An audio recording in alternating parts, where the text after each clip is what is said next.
My mother's belongings acted like an anchor in that they helped me to feel connected to her, like I could more easily access the memories and the stories that were precious to me, to feel safe and secure, because that was the role my mother had played for me. In her absence, I did find myself holding onto her house and holding onto her belongings. In research, they're called linking objects because they help us to maintain this link.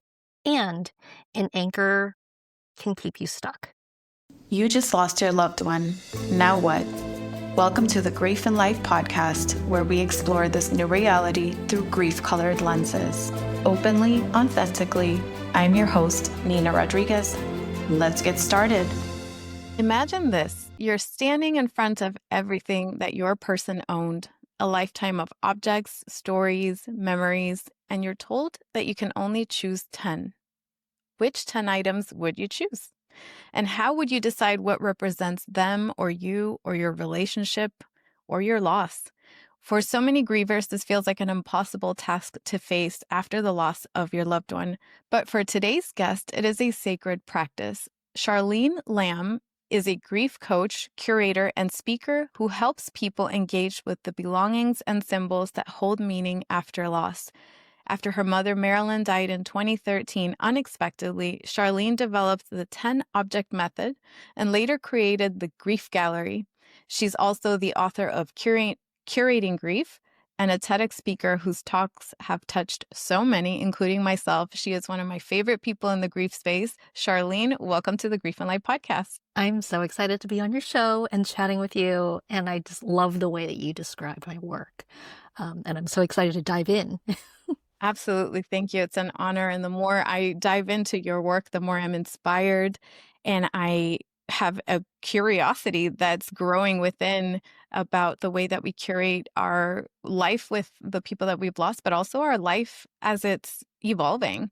I would love to dig into what that's all about and this thing that it's awakened in me. Before we get to your story and all of the details about that, what is curating grief so our audience could understand this concept and where it came from? Yeah, when we talk about curating, it's a word that comes very naturally to me because when my mother died, I was working as an independent curator. So sometimes when we talk about curating, we can use it in all these different kinds of ways, right? You can curate your Instagram grid, you can curate your bookshelf, a restaurant might curate their menu. I do tend to think of it more in maybe the classic sense of a curator in a museum or a curator in an art gallery. Not to say that you have to be a professional curator to curate grief. I was an independent curator when my mom died, meaning that I was designing and presenting exhibitions, working with independent artists and illustrators and ceramicists. And my role as a curator, my role as a curator was to choose with intention what went into those exhibitions. And similarly, a curator in a museum might do that to decide what goes into that museum's collections, what goes into a certain exhibition, and they kind of decide like, oh, what gets to get in the spotlight and what's important about this particular piece. I found that lens of curating incredibly helpful after my mom died. One, because I was dealing with her physical belongings. So I curated her belongings into an exhibition, and that was the way that I was able to empty her house. But also looking back, I was really curating and creatively designing my ongoing relationship with her in that process. So in the last decade of doing this kind of creative grief work, I've realized, oh, this can be applied in so many different ways and by a whole range of grievers in a way that suits your circumstances, right? And your relationship with your person. It's beautiful. And I imagine that's not something that happens overnight, especially when it comes to our loved one, our mothers, our siblings, our close relatives, those people that were so near and dear to our hearts, especially with a sudden loss. There's that sense of shock and the many ways that ripples out into our lives and the secondary losses that happen afterwards. So for somebody staring at the home of their parent, let's say somebody who perhaps was in your shoes some years ago, where do you begin? Oh gosh, yeah. I mean, in your work and in your show, you've spoken to people who have experienced a whole range of different kinds of losses, right? A whole range of contexts, circumstances. For me, it was a sudden loss and unexpected. Same for you with your brother. And someone who's listening, you might have seen, your person decline over a long period of time due to mental decline or physical decline. And I had the luxury of trying to keep my mother's house for over a year, which gave me time to absorb the shock of what in the world just happened, as well as figure out what would make sense for me when it came to her house and what to do with her belongings. And I often talk about, I have colleagues and friends who had 2 weeks, a month, right? I have a course called Sorting the Stuff of Life and Loss. And it's so fascinating to me, that range, because you might be a widow who does not need to leave the family house. So you don't have that time pressure necessarily. So it's not uncommon for people to say, I can't bring myself to look through the clothing. Right? It's too much. It brings up too much. I don't want to move his shoes. And if we have that privilege of giving ourselves time to not make those decisions, then I'm all for taking that. And you might be a widow or a widower who does need to move because there's monetary pressure, there's some other circumstance in your life that says, actually, you do need to make these decisions in 2 weeks or in a month, or you can only be in the country for a week because you don't get enough leave from your job to do this terrible task. So as much as I'd like to start that answer with what do you need and what is most supportive, the real answer is, what's your situation? Right? What are the resources that you do have? Resources include time. And I think in grief work, we try to make space for all of it, acknowledging what is and the reality of what is, including the very unfair realities of what is. Yeah. And we make space for but what is it that I want? What do I wish this could look like? And how do we kind of find that intersection of that? Thank you. And that is so true, because each person's lived reality after loss could be very different. And in your case, you're an only child, so you had to make all of the decisions yourself. There's also the side where there might be multiple parties involved, and some people are maybe even arguing over certain items or wanting to let go of something that somebody else is not ready to. So let's delve into some scenarios for those of us listening and identifying with some of these examples. Let's say somebody, like you said, has a very limited amount of time, 1 to 2 weeks, to make these decisions, and it just feels impossible. It's another part of this shock. What would you suggest to that person, for example? I like to go to, what resources can you lean on? Right? When we're talking about supporting people with grief, we talk about who is in your life, what is in your life. That includes the people that you find to be the most helpful, which might surprise you, right? Who that might be. But also, it really does come back to those resources. It does come to, okay, can we buy you time? Do you have money to throw at the problem? For some people, that might look like, I need to ask a favor and know that I won't be able to make all the decisions that I want in the limited time I have. So can I ask a favor of another relative to store some items?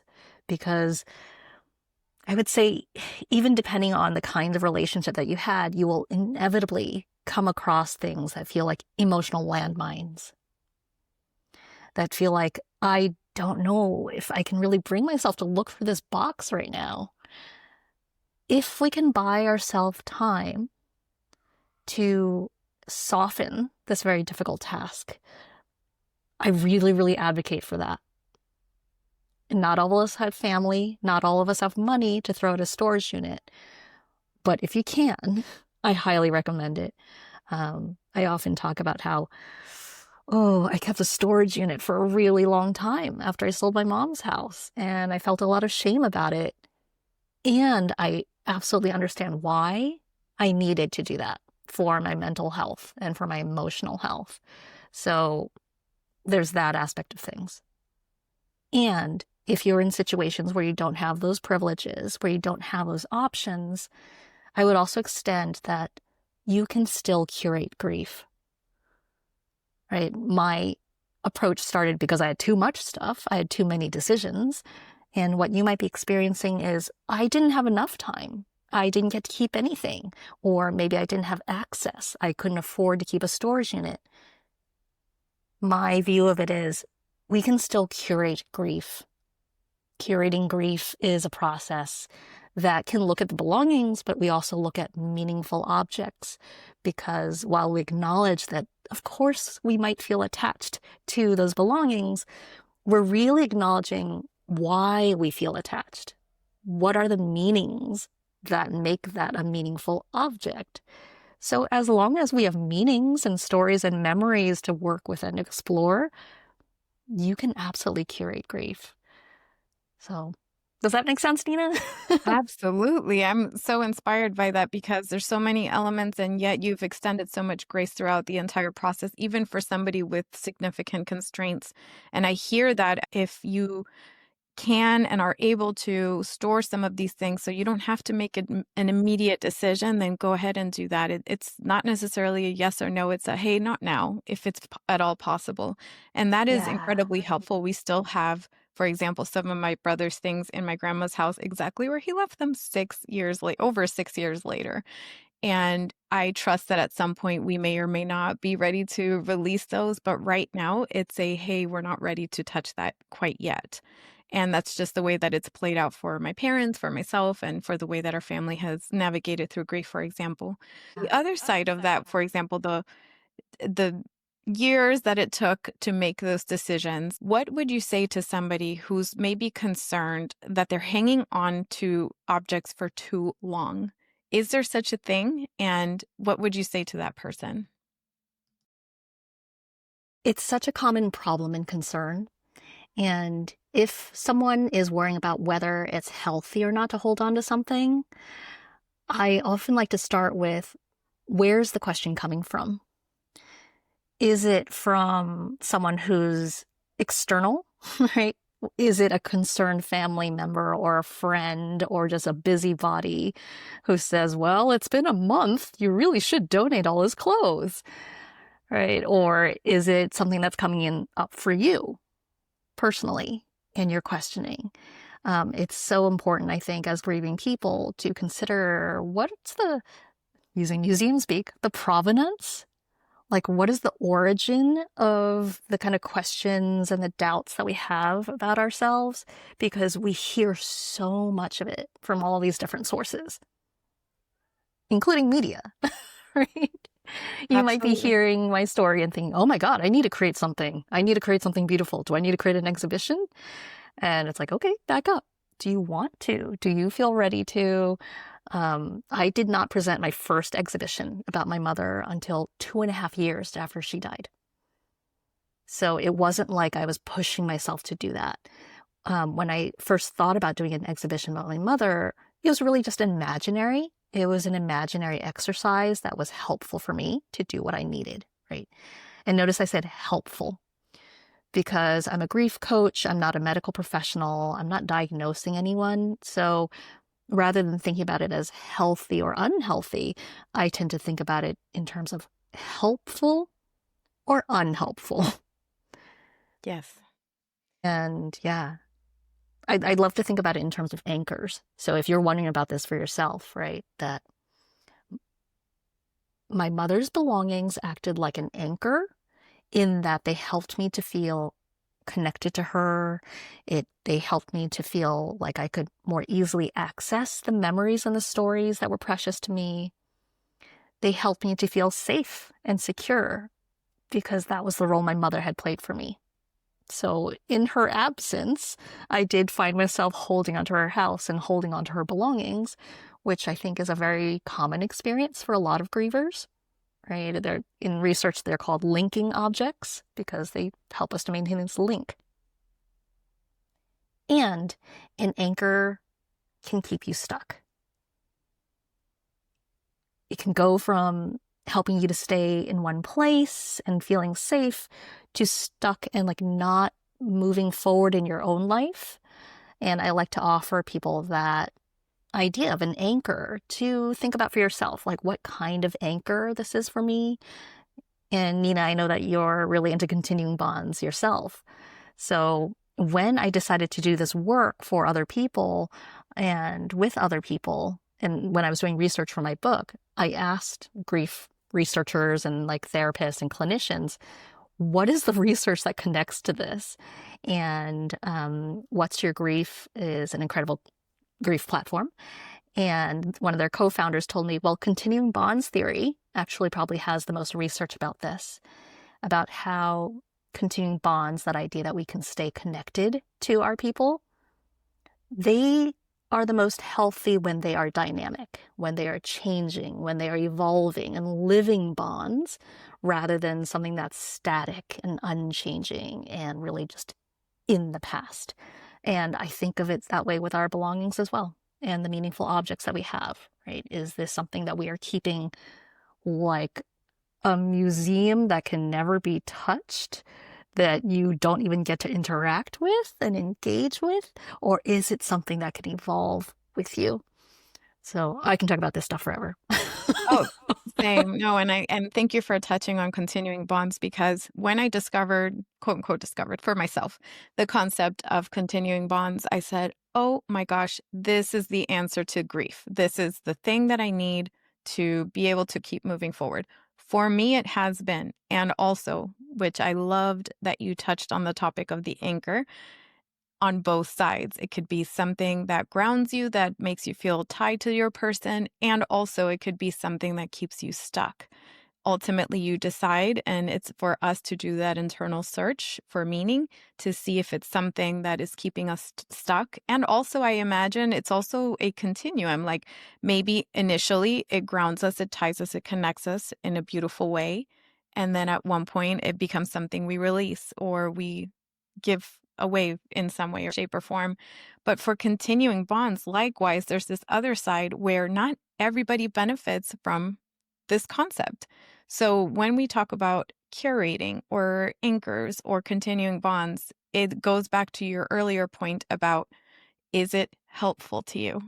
These are not prescriptive. These are not things that we are saying, hey, this is the way you have to do it and this works for everybody. No, is it helpful to you? This is just another option. And in my opinion, it's a beautiful option. You touched on meaningful objects. So how might that differ from what society tells us we should keep, for example, in your opinion? Yeah. And Nina, I would love to hear like your experience too, right? With Joseph's belongings, Sure. because my experience as a child, an only child, is very different than someone who has a lot of siblings involved, and someone losing a parent. The experience is very different than someone who loses a sibling. Did you want to get into that first before I go into Sure. an answer? Sure, I could do that. Definitely. Yeah. So, in preparation to talking about this, and the more I learned about your concept, I started asking myself, like, how would I curate something for Joseph or even for my spouse, between my spouse and I? And I was telling you before we recorded that we had a funny conversation because I asked my husband, if you were to curate 10 things about me, what would they be? And they were not at all what I thought he was going to say. And what stuck out to me, we think of the big things in life as the things that would be most memorable, like the highlights, the big moments. And when I curated the list, or I thought about curating a list of things or of items, it's actually the small everyday things that were so tied to them, that were so unique to them. And I actually brought this rock. And this is only going to make sense to anybody who knew my brother. This makes sense to absolutely nobody. My brother spent some time in Utah in the wilderness, like a camp experience. From what he told us, it sounded like it was a very profound, I would even say spiritual experience for him, in community with others, in community with nature. My brother was incredibly attuned to nature. So when we moved, he brought this rock that he found somewhere in Utah. And we made nothing of it. It was just like, oh, he carries this weird rock. Okay, whatever. So years later, we moved to Florida. He still has this rock. He would lose everything. He would lose his ID, his keys, his phone, all the things, but he would never, ever, ever lose this rock. It was always with him. It was always in his pocket. My mom and I were in the car with him one day. We always asked him, what does this rock mean to you? What is the point of this rock? And he said, it's for me to know. It's only for me to know. We said, okay, whatever. My mom jokingly says, could you imagine if for whatever reason you are gone before I am and we never find out the meaning of this rock, right? Clearly joking because we'd never, ever, ever thought that would actually happen. So life is life. He actually is gone before my parents and myself. He was my younger brother. So in the natural order of things, he should have passed away last. He should never have been the first. And one day we find this rock after his passing and we just stare at it. My mom and I were like, what did it mean? We will never know what this rock meant to him. I shared the story with poet Rosemary Watola Tromer, and she said, isn't it wonderful to lean into the wonderment of things, to live with the questions, and to maybe make that a living question where you get to ask and wonder for the rest of your life, what could it have meant? And as you carry it with you, and as you move through your life, you could give it new meaning. We'll never know, but maybe you will get close so you get to live with the mystery of what could have been, what was, what is, and give it new meaning. So this little rock would be something I definitely curate. And then I made a list of other things like his bicycle, because he had a phrase called LLPs. He wanted to enjoy life's little pleasures. And that meant a bike ride on a sunny day, a barbecue with the family, a moment of closeness. He valued relationships, so a moment of closeness with our loved ones. And for brevity, I'll say a kayak, because we like to go kayaking and some of our favorite memories are related to that. Turtles. He used to rescue turtles. We still have one of his turtles in my parents' house. Arduino. He used to like programming things. So a mushroom burger, because he loved mushroom burgers. A flashlight, because that is part of the reason my podcast is called Grief and Light. He said, if you were ever to keep a tool, a practical tool in life with you, make it a flashlight, because it helps you see in the dark and it illuminates what you need to see. So Grief and Light is a play on words inspired by that. And his sunglasses, because he was always outdoors. He always enjoyed a beautiful outdoor space. So thank you for asking. I did prepare for this before because I wanted to share this story. Thank you for the opportunity. Oh, thank you for like such a beautiful curation, like embracing that idea, right? And the question of like, what would you curate if you were to create an exhibition about your person? And I love your examples too, because they illustrate so much that surfaces, right, in this process of curating grief. Because when we talk about the meaningful objects, that idea of like, oh, but what is meaningful to us is not necessarily going to be what's meaningful to someone else. Even in the example of what would your husband pick? Of, oh, wait, why'd you choose that? Why is that meaningful to you? Yeah. And for the record, he chose a half empty cup of coffee is what will represent me. And I was like, really? Out of all the things? Okay. But hey, that's what's so special about this. Yeah.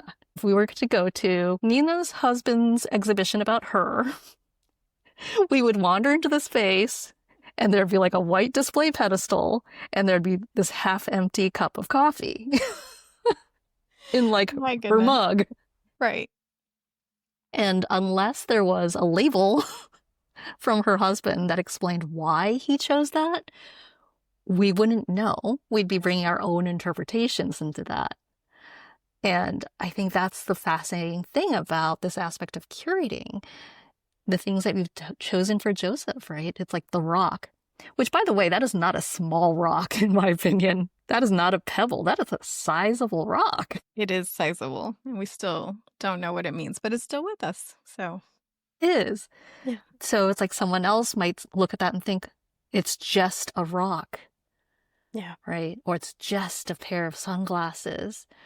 When for you, it has so much meaning. Right. There's so much attached to it. And I have rocks from my mother that have different meanings as well. She, I think later in her life, started collecting rocks as souvenirs from her travels. So in her house, I would pick up a rock that was on a shelf, and at the bottom, she had labeled it Greece, Cape Cod. And I'm like, oh gosh, like, do I need to keep the rocks too? That makes it so personal. And I don't know about you, but for example, we had to put this rock in a special place with a covering because we don't want somebody to mistake it for a random thing that needs to be thrown out. So just to make sure, we've actually placed it in a protected area just in case, because we understand that not everybody would understand the meaning behind this rock. Yes. Oh, I love these rock examples because it does really surface so much of that. Someone else might see that rock and just skip it across a lake or something because it doesn't have that significance for them. And that illustrates so much what sometimes happens in family dynamics, right? Where it's like, oh, I set aside this thing that was so important to me and someone else did not realize and gave it away or threw it away. And the kind of fractures and misunderstandings that can emerge from situations like that make a loss so difficult. And I love like the stories that you chose about Joseph. Like, obviously, I never had the opportunity to meet him, unfortunately, but you've told me about him. You've painted a picture of him through the objects that you chose and through the stories that you shared. And I think it's this really interesting aspect of continuing bonds where not only are we kind of creating and maintaining continuing bonds in this process, but we're also designing the continuing bonds by the stories that you choose, by the stories that you choose to share. You're also saying, this is how I want to remember him, and this is how I want him to be remembered, which is kind of extending that idea of continuing bonds from not just between you and Joseph, but also like, oh, in the constellation of people who are connected to you, we now have this kind of connection to Joseph, and you have designed for us what that continuing bond looks like now, right? It's not just the one-to-one connection. It's like, oh, there's a whole constellation of connections. So thank you for sharing those stories. Thank you for bearing witness and for reflecting back to me what you see from your perspective as well. I do believe that when we share, and this is such a beautiful and powerful and meaningful exercise to do, to curate not just items, but the stories that we share and the way in which we share them, our memories also somehow live in the memories of others now. Like I now know about your mother, you know about Joseph, and there's this exchange, even though they're not here physically with us, obviously. And one of those items that holds so much meaning that I've heard in some of your speeches, your TEDx talk, your book, all the things, is soy sauce. So could you tell us about soy sauce and your personal grief? Oh, the soy sauce. The soy sauce has taken on so many layers of meaning since my mother died.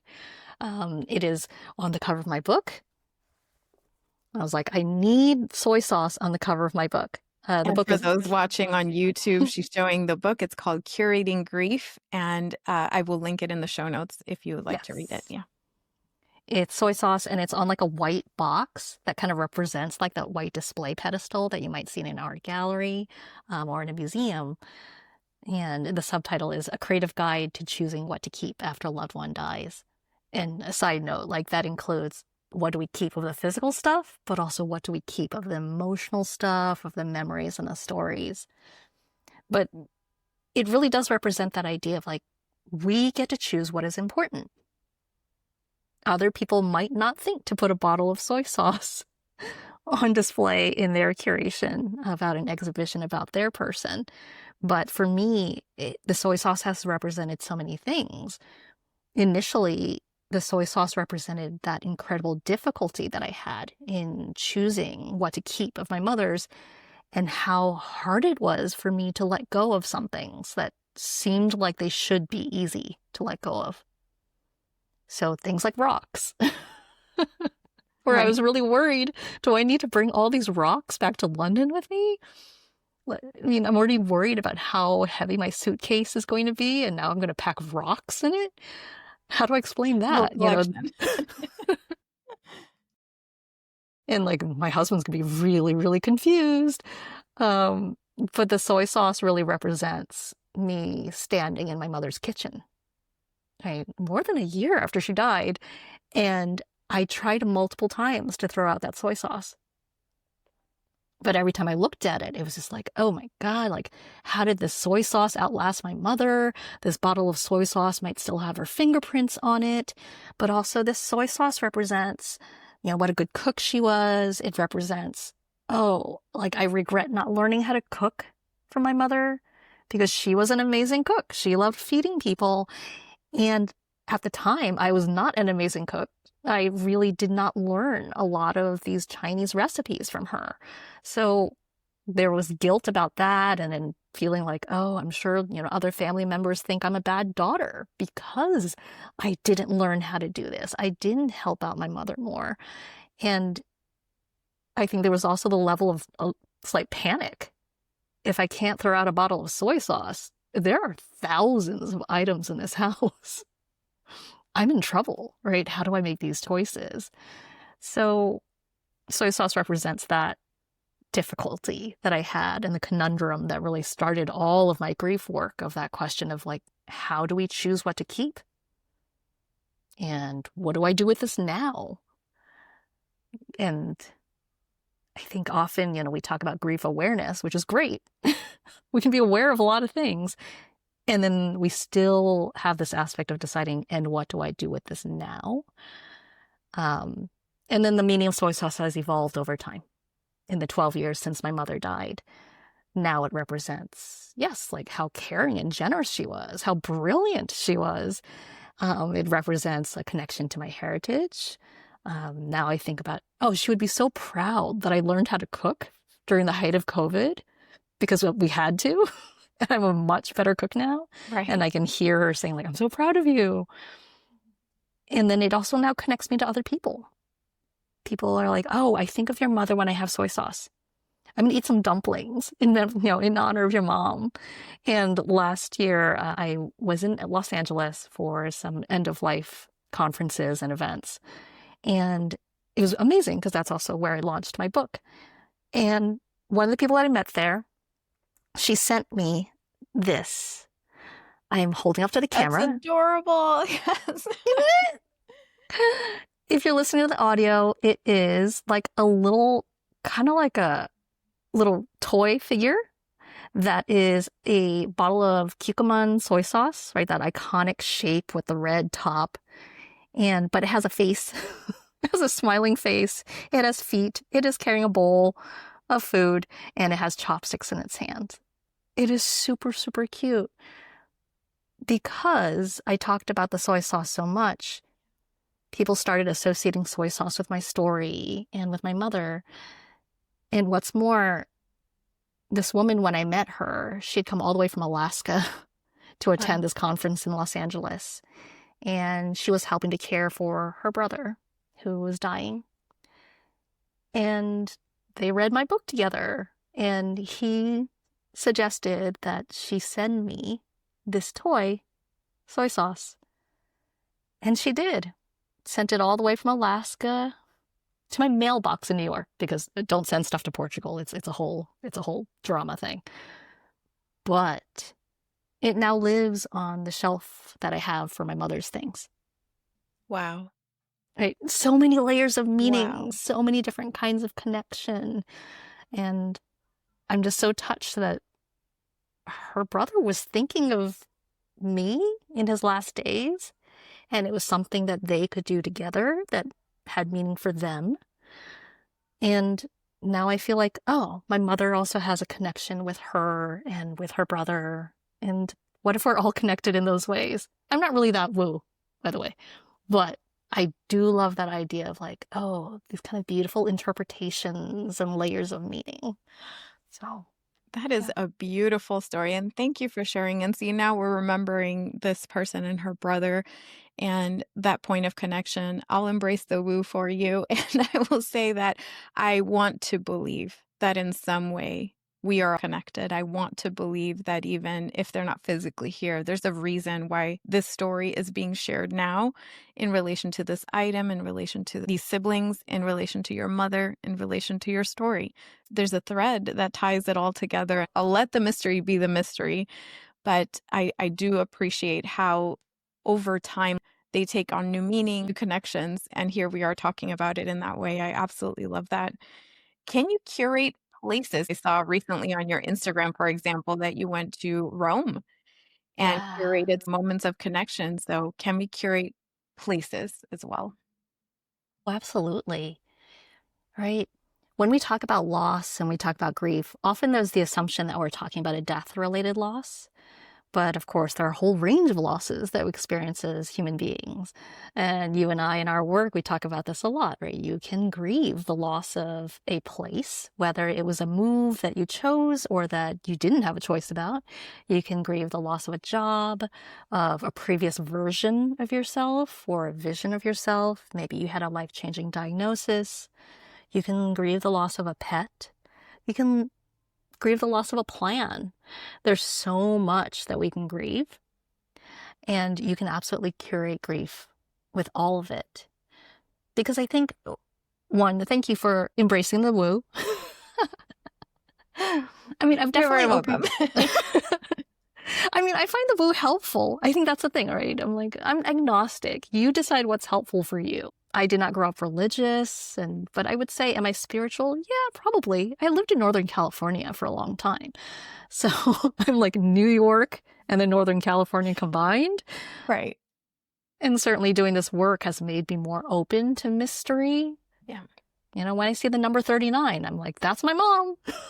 Do I have scientific evidence? No, it doesn't matter. Doesn't matter. But I think there is that level of interpretation. There's an interpretation that we do on a day-to-day basis, right? We are deciding what has meaning for us. I'm going to decide that that is a butterfly that represents my grandmother. And I think when we bring it to that idea of curating, curators also interpret, like the wall labels that accompany an item or an exhibition. That's all called interpretive text because we are interpreting when we curate. And that's why I love that idea of like, we are all curators. You can pick that rock. Your husband can pick that half-empty cup of coffee because he's the curator of the exhibition. Right? If you were to curate an exhibition about yourself, Nina, I think you'd probably pick different things, but that's because Pretty you'd much. be the curator. Yes. Yeah. So in that curating and that choosing, it gives us this opportunity to choose narrative and often to reclaim narrative. This is going to lead to Rome. All roads lead to Rome. No. All roads lead to Rome, yes. But I think reclaiming narrative can be so powerful for grieving people because there might be so many reasons why it feels like, oh, the official narrative or the official memorial doesn't quite feel right to us. Often it can be like, oh, the circumstances of how they died or aspects of how they lived, right? There might be substance abuse, there might be mental illness, there might be suicide, there might be family conflicts. All of that might feel like they overshadow how the person lived and how we want to remember them and how we want them to be remembered. So when we like put on our curator hat and we take on that ability to choose with intention, it gives us this opportunity to reclaim narrative. And that's kind of what I was doing in Rome. So Nina's talking about in September, I made a quick trip to Rome. My husband was there for work and he invited me to, crash at his hotel and stay over for a weekend, which I was like, okay, let's do this. I'd never been to Rome. And I was lucky enough to find a lot of photos in my mother's house. she kept a lot of photo albums, and she was kind of the family archivist. So I had a lot of photos from different times in her life. And I did find a couple of photos from the year before I was born. And they said in the back, Rome, September 1976. So I'm like, giving away my age. Doesn't matter. Growing old is a privilege. Absolutely. Yes. But I was like, oh, what if I could like recreate these scenes of Rome when I'm there? And that was kind of my mission for going there. I went around and I was trying to figure out, oh, where is she standing in this spot? Oh, how is she getting this view? Okay, I see the Roman Colosseum in the back. Let's try to find it. And my husband was able to hang out with me for one day, and it was so sweet because he was holding the photo and saying, no, back up. I think maybe it's that street light that she's standing next to, like trying to recreate this photo with me. And the reason why I say it's a reclaiming narrative is because, one, yes, like I was reclaiming Rome in a way, kind of feeling like I was interacting with my mother. I never had the chance to ask her about this trip that seemed very important to her. I never got to ask her about this period of her life. And of course, there's so many things I want to ask her. But also, my parents divorced really bitterly in a couple of years before she died. And I look back at these photos of her young and looking so cool, and my parents look so happy. And on some level, I did feel like, oh, this is me helping her to reclaim that joy, that love, that excitement before everything fell apart. So I didn't really talk about that in my public postings about it, but there was that layer of work of reclaiming Rome for her in that work. So, yeah, thanks for letting me share that. Thank you for sharing that. And the pictures were incredibly cool. I was looking at them. I was admiring even her poses and everything. And I was like, gosh, I bet she had so many stories, so many really cool stories to share and insights. She looks like somebody, I don't know why I picked this up, but like she looked like somebody that had a lot of insights, like depth about moments that seem everyday and simple to some, but she probably enjoyed something beyond that. I don't know why I think that. Let me not attribute things to your mother that I don't know about, but she just looked like a very interesting person is what I gathered. And I love that you I did. love that.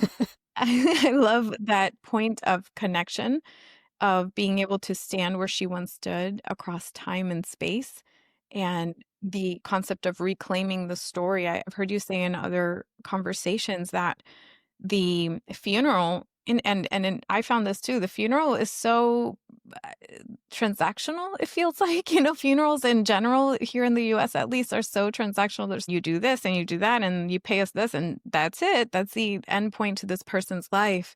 I find that through curating, you get to give them the send off that you really wanted to do instead of this very, I don't know, like it just always feels like the movies, everybody's wearing all black, nobody knows what to say. It's just like it's just awkward. I'm sorry. It's so awkward. That's the word that was coming up for me too. I'm like, it's so awkward.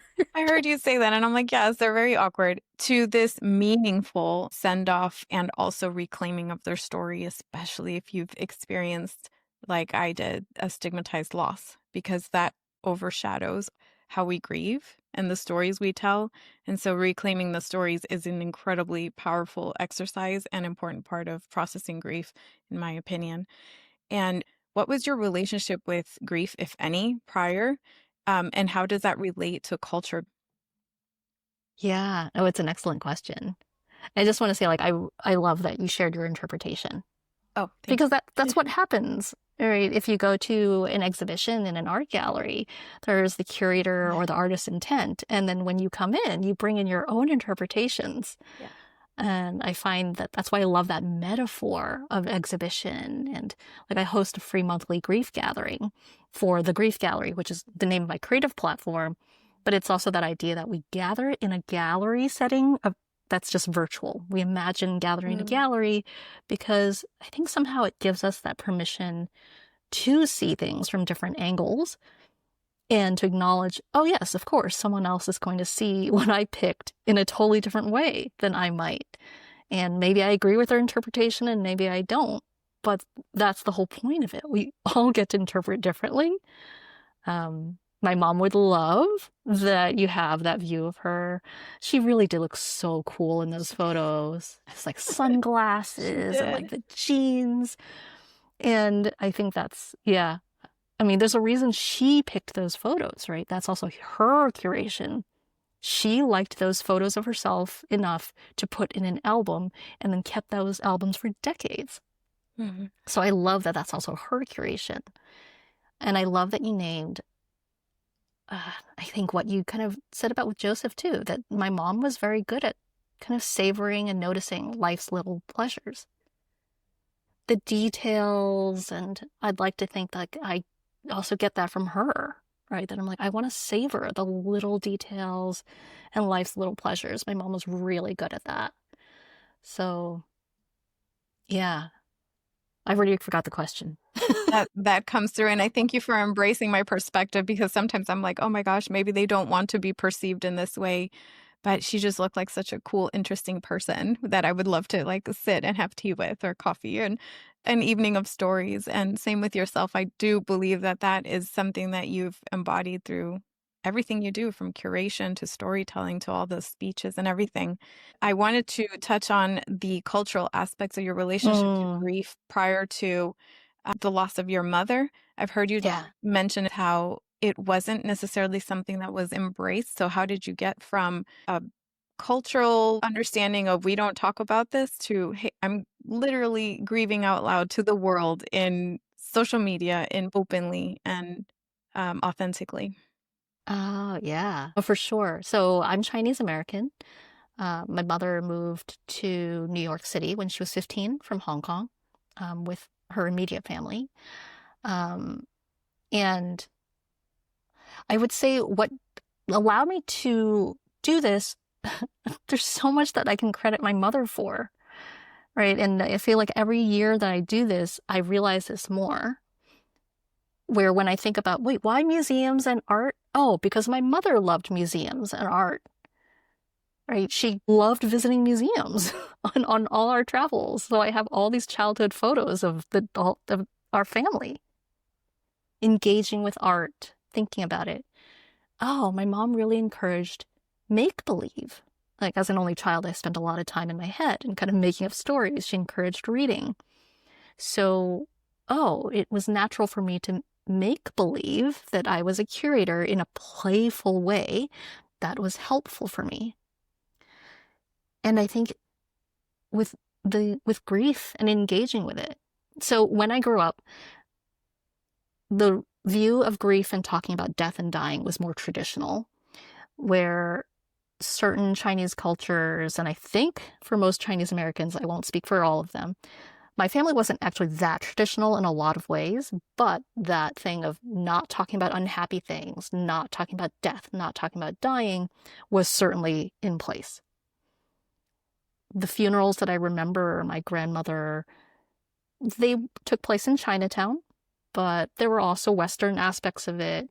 I really didn't understand any of what was happening. I was so young when my grandmother died. I was 5. But I do remember we did not talk about it. There were family members on both sides of my parents' families that died in kind of stigmatized ways, right? And they did not talk about it.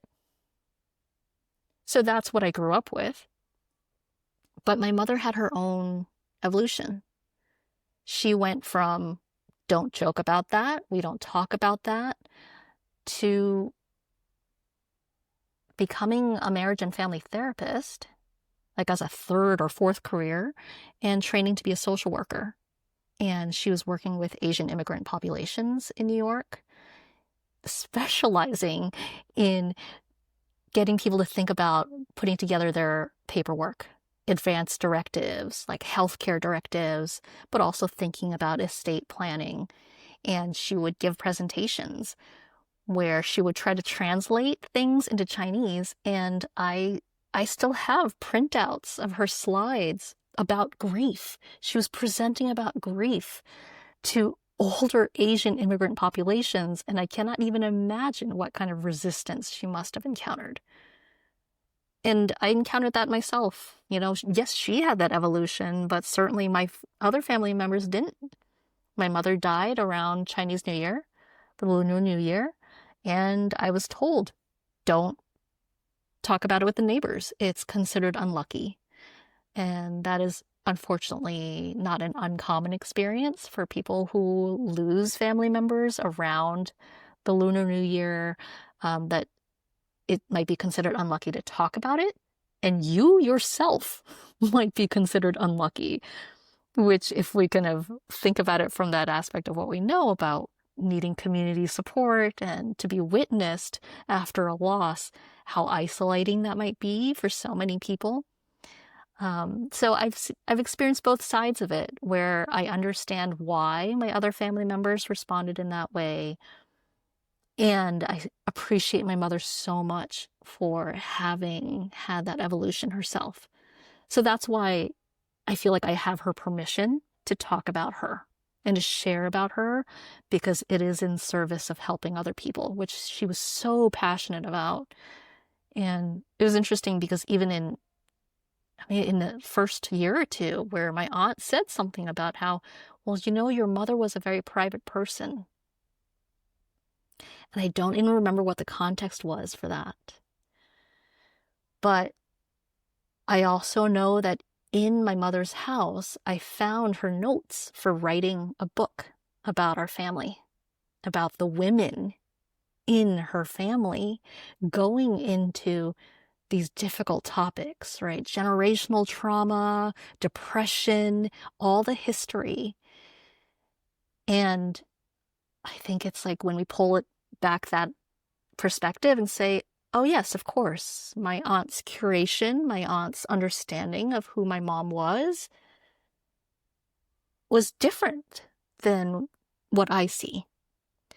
And yes, maybe my aunt is coming from what she knew of my mother as a very private person, and my mom was on some level, but I also knew that because of her work and because of what I found in her house, that she had evolved. She was wanting to tell her story as a way to help people. So I think, yeah, again, like that very much informs my approach, right? I love talking about my mom. I love talking about my story, but it really is as an invitation for other people to share your stories, and ultimately with that goal of helping people. So yeah, thanks, Mom. Absolutely. What a beautiful perspective. And thank you for sharing about her evolution. And in a way, it lives on through you, I would imagine, in the work that you do in creating a more grief-informed world through curating grief, and through the work that you do as a grief coach, as an author, as a speaker, all the things. What a powerful continuation of that spirit of wanting to change things, of reclaiming your story. I think I hear a theme here of reclaiming your story, whether it's generational, personal, or even, after death, after loss. So thank you so much for sharing that. And we're at the end here. Charlene, I could talk to you forever. I'm loving the No, I'm like, I need to interview. I want to interview you. I have so many questions for you. many questions. But before we wrap up, I would love for you to share, how can people get in touch with you? How can they attend some of your offerings, read your book, et cetera, all the things? How can they find you? Yeah, head over to curatinggrief.com. That website will kind of lead you to all your different invitations that are available to you. So you can download a sample chapter of my book, Curating Grief. You can RSVP to my free monthly grief gathering. That's on Zoom, the last Wednesday of every month. There are grief resources. You can find out about how to work with me if you need an assist with how do I actually clear out the house or that storage unit, or if you're looking more for emotional support through grief coaching. So that's curatinggrief.com. And I'm on Instagram at curating_grief. Perfect. And all of that will be linked in the show notes, of course. Please attend. And give yourself the opportunity to explore your own curation of your relationship with your person, of your relationship with your things and their things. And for me, I will continue this as a personal exploration of maybe how instead of a coffee cup, my husband could find something else to remember me by. Or maybe not. Sometimes it's like the rock. It's the things that hold meaning to us at the end of the day. Isn't that interesting how sometimes we think it has to be this grandiose final act and final thing that we remember them by? It could be that. And also it's in the little things that are so near and dear to our hearts. So thank you for sharing your beautiful perspective with the world and with us that ripples out in beautiful ways. I would like to give you the floor to share anything that maybe we didn't cover in conversation that you feel is good to add to the conversation. And if not, then I will move on to the final question. Curating grief is an ongoing process. It's not like the official memorial or funeral where you just have one time to put on the definitive way to remember your person. I have curated exhibitions about my mother many times over the decade plus since I lost her, and you can too, right? You don't have to do one big, perfect curation. Your relationship with your person is going to evolve over time. Just as grief evolves over time, your understanding of who they were and who you are and your relationship with them is going to evolve over time and grow and shift. So you can curate over and over again. That's the beauty of it. Yes, over and over. And I actually have two questions. I said there was a final, but I do have one more. What is one object in your life that holds unexpected meaning for you today? I've been going through my mother's passport photos because with that idea of, we can curate over and over again. What's really present for me grief-wise right now is immigration-related grief. Today, I was supposed to board a plane to go to Los Angeles for the end-of-life events and grief events that are happening there, and I decided not to go. I canceled this trip, partially because of what's happening in the United States, of feeling like, oh my gosh, my packing list this year is so different than last year. Not in terms of clothing, not in terms of shoes, but in terms of, my packing list includes copies of my US passport, just in case, making sure I carry those with me. It's going to include making a plan with my husband in case I somehow accidentally get swept up in an ice raid because I am Asian. It's going to look like trying not to take the bus because I don't really drive. But when you take the bus, I am traveling more with workers. And it sounds silly, right? It's a little paranoid, but it's acknowledging that, there's a non-zero chance of this happening. And that's terrible. And how much did my family members give up in order to immigrate, to migrate, to integrate? So I'm just grieving a lot of that for myself, for them, and for other people who are experiencing a very real fear, who are on the ground in Los Angeles, who are going to be experiencing this on a day-to-day basis. So I have a lot of things like my mother kept all these passport photos from like over the decades. And I don't know why, but I do know that she had to do a lot of immigration paperwork just over her life in different countries. And these passport photos just represent so much of that. So, and of course I turned it into a mini curation and like a mini book. So using the 10 object method, I picked 10 objects that represented my immigration grief and all that. But that's what I've been spending a lot of time with. Thank you for sharing that. To me, those represent moments of daring into the unknown of whatever was next in her life for each of those photos. A brave woman who dared. I that's what comes through, and I thank you for sharing. I also want to name what you said about the grief related to immigration, the suffering that causes. It's very real for those of us who are affected simply by the way that we look and how we are stereotyped, how we are grouped into categories. Yes. But I thank you for naming that, and I just wanted to validate what you're feeling. And I'm sorry you didn't get to go on this trip today for Los Angeles. And also, But we get to hang out. we get to hang out. I was going to say, and also thank you for this beautiful conversation, meaningful, powerful conversation on the ways that we can curate grief and continue to curate grief as our grief and love evolves for our person. Final question, Charlene. What would Charlene today say to Charlene after Marilyn's passing? It's okay that you're not crying. I cried immediately after I found out, and then I didn't really cry for a long time. And I think in, the decade plus we've been doing this work, you learn, oh, that's totally normal. You were in shock. Oh, you expressed your grief in different ways. Yes, of course you made a checklist. You are more of an instrumental processor. So I think just giving her permission to not add that to her burden too. You're not grieving wrong. You're doing whatever you need right now to survive. Just because you're not crying doesn't mean you didn't love your mom. You have permission to take care of yourself and to grieve in whichever way you want. You will find ways to grieve and honor your mom. I promise. Charlene, thank you so much. It has been an honor. Thank you for your time, and thank you for being you. Thank you. This was so much fun. That's it for today's episode. Be sure to subscribe to the Grief and Light podcast. I'd also love to connect with you and hear your thoughts and your stories.